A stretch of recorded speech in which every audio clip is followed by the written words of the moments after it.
我们正在面临着一场洪水的战争。现在我身后就是南宁紧闭的防洪闸，但是这不是演习。好多人只知道话家沙，却不清楚台风的厉害。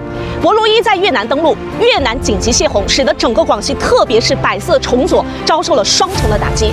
看看百色，连续好几天的暴雨，再加上泄洪，出现了100年一遇的特大洪水灾害。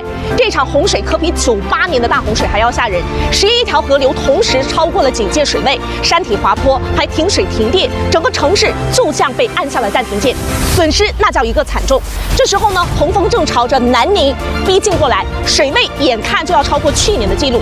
本来国庆中秋多少人辗转难眠，应该是阖家团圆的日子，可如今呢，从百色、崇左到南宁，每个人都在拼了命的守护自己的家园，数不清的人坚守在抗洪的一线，好多人有家却回不去。